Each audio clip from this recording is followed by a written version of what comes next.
तो श्राद्ध पक्ष न करने से विशेष करके दोष लगता है प्रत्येक प्राणी को, स्त्री हो या पुरुष हो, कोई भी हो।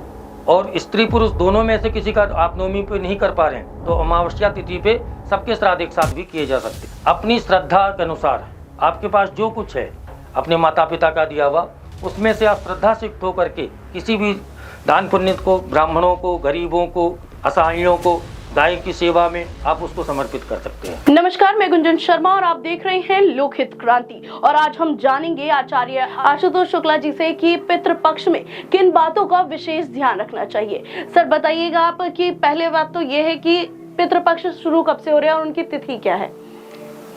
नमस्कार। नमस्कार सर। पितृपक्ष का शुभारंभ जो हो रहा है वो 18 सितंबर से शुरुआत हो करके और 2 अक्टूबर तक चलेगा जी। और इसमें 16 दिन होते हैं प्रायः, पूर्णिमा और उधर अमावस्या तक। इसमें अपने पूर्वजों के निमित्त हर एक तिथि पे हमें किस दिन श्राद्ध करना है, किस दिन तिथियां हैं, उनके बारे में बताया जाता है।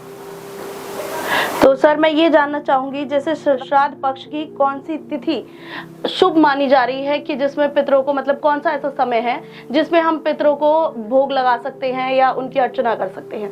बहुत बढ़िया प्रश्न है आपका जी। श्राद्ध में जो होता है पितरों का टाइम प्रायः दोपहर वाला टाइम होता है जी।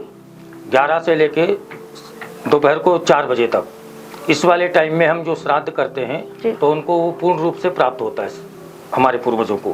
तो सर मैं ये जानना चाहूंगी, पितृपक्ष में ऐसी कौन सी चीजें हैं जिन्हें हमें मतलब खरीदना नहीं चाहिए या उन्हें हमें इस्तेमाल नहीं करना चाहिए, ऐसी कौन सी चीजें हैं?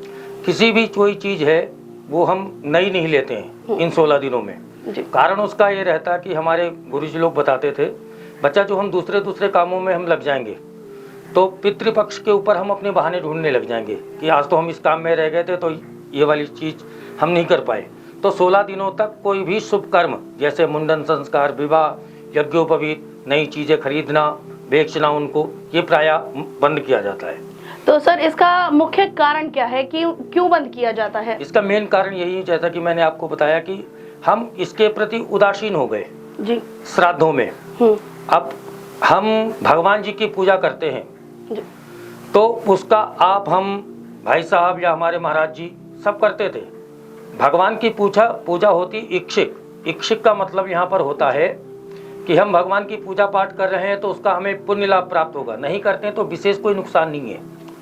और श्राद्ध कर्म में, पितृपक्ष में हमें अपने ये शरीर हमारी पूर्वजों की कृपा से मिला हुआ है और इसी की कृपा से यह शरीर हमारा चल रहा है।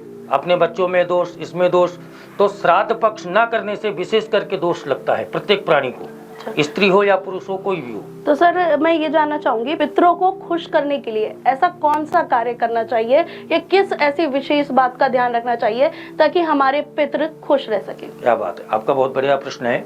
पितृपक्ष में अपनी नित्य क्रिया से निवृत्त होकर के सबसे पहले स्नान आदि करें, किसी तालाब या बगीचे में जा करके वहाँ पे शुद्ध होकर के पिंडदान आदि, या अथवा अपने हम घर पे कर रहे हैं तो पंडित जी को बुला करके श्राद्ध कर्म से पिंडदान आदि, तर्पण, होम और उनको भोजन और वस्त्र दक्षिणा सहित दे करके हम अपने पितरों की प्रसन्नता प्राप्त कर सकते हैं। 16 दिन तक ऐसे कौन से कार्य करने चाहिए जिससे पितरों को भोजन या जो भी हम वो लगा रहे हैं भोग, उसपे वो पहुंच सके? ये भी प्रश्न आपका बहुत अच्छा है। अपने घर में नित्य खीर का भोग लगावें। अच्छा। खीर पितरों के निमित्त, सफेद चीजों के निमित्त बहुत अच्छी मानी जाती है। और गरीबों में अन्नदान, वस्त्रदान, भोजन दान आप जिस रूप से कर सकते हैं, क्योंकि इसमें करना थोड़ी या बहुत ज़्यादा की नहीं होती है। अपनी श्रद्धा के अनुसार आपके पास जो कुछ है अपने माता पिता का दिया हुआ, उसमें से आप श्रद्धा से युक्त होकर के किसी भी दान पुण्य को, ब्राह्मणों को, गरीबों को, असहायों को, गाय की सेवा में आप उसको समर्पित कर सकते हैं।